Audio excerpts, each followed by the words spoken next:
Hey, Pastor Kyle here. Wanted to just take a few minutes and pass along some tips that have helped me here in my office at church.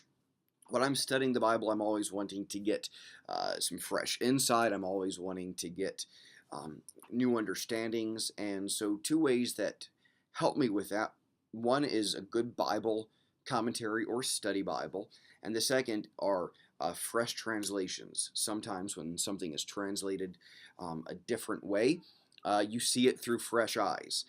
And one of the great things about things like Bible Gateway or YouVersion and all of the listen, I encourage people rather than bringing necessarily a physical Bible to church, bring your iPad, bring your iPhone, because you can click easily between versions. We have such a benefit that our ancestors didn't have. Our parents, our grandparents didn't have the benefit of being able to flip between translations with the touch of a button. And so they were kind of chained to just one translation.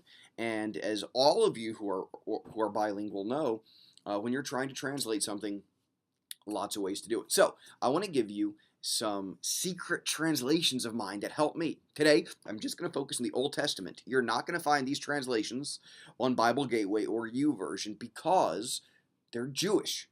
Don't forget, what we call the Old Testament is what the Jews call the Bible, the Hebrew Scriptures. And we translate our Old Testament from the same Hebrew manuscripts, primarily what's called the Masoretic text, as well as the Septuagint, the Dead Sea Scrolls, and some other things in conversation. We're translating off the same Hebrew manuscripts. And so there are some Jewish translations that can give us fresh eyes to see the Old Testament, and I want to share them with you. Now, I don't know how to make my computer not do the mirror thing, so this is all going to be backwards. But the first one is the Jewish Publication Society version, the JPS. And I would recommend specifically the Jewish Study Bible.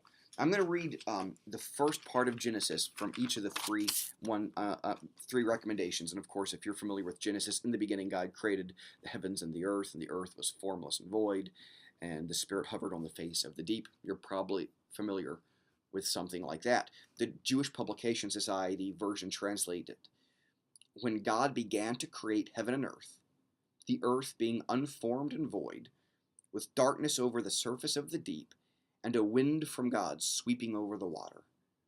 And God said, "Let there be light." And then it goes on. So that gives you an idea. What I love about the Jewish Study Bible, from the JPS, is that it both gives commentary on the text itself, introductions to every book, and there's a number of articles at the back which gives you an insight into how the Jewish faith views the Bible. So I'd recommend that one. The second one, Robert Alter. This is the Old Testament translation that I am using this year. Now, you can't get it all in one volume. Robert Alter has not translated all of the Old Testament yet. This is just Genesis through Deuteronomy.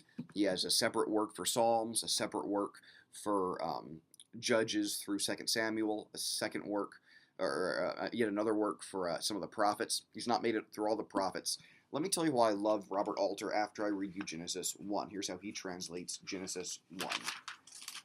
When God began to create heaven and earth, and the earth then was welter and waste. Isn't that beautiful? The earth was welter and waste, and darkness over the deep, and God's breath hovering over the waters. I love that translation of Genesis 1.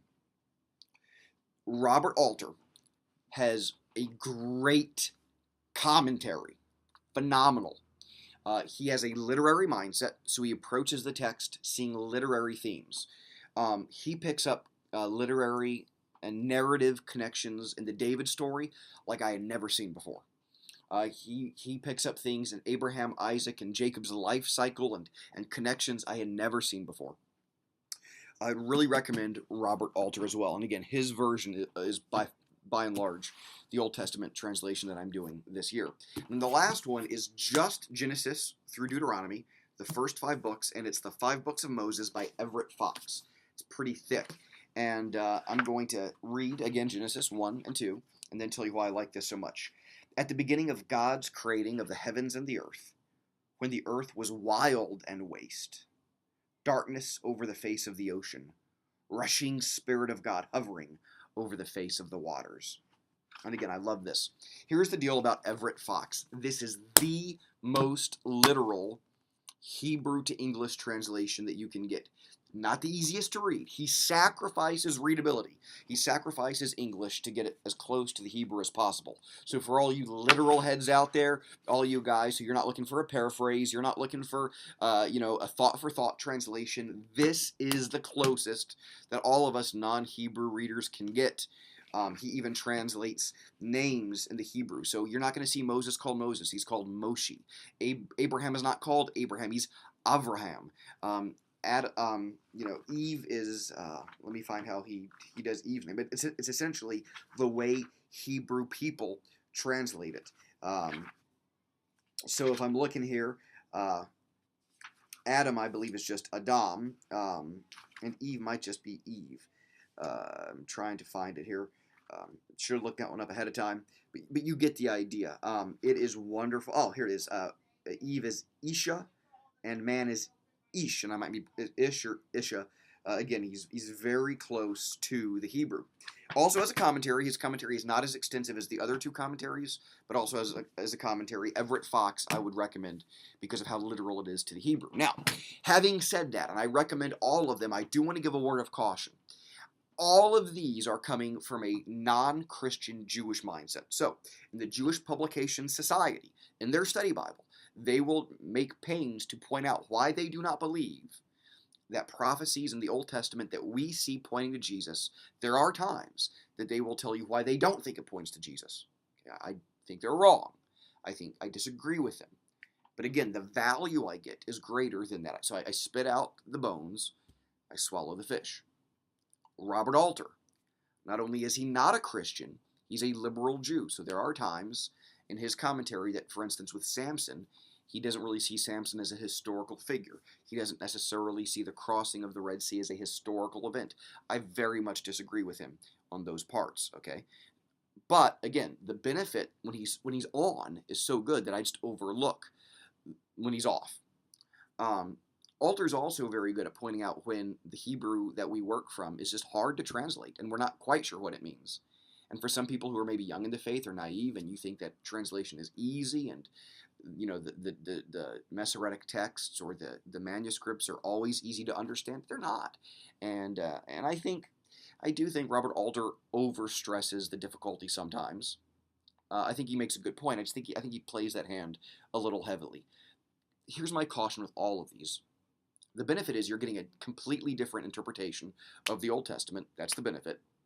The potential challenge is that because it's not coming from a Christian point of view, at times they're speaking from a very non-Christian Jewish point of view, and at times from a very liberal Jewish point of view that doesn't take it historically accurate all the time. If you're not careful, if you're young in your faith, it can really challenge your faith and damage your faith, and I don't want that to happen. But if you have enough discernment, if you have enough wisdom and maturity to look past that out there stuff, I'd highly recommend it.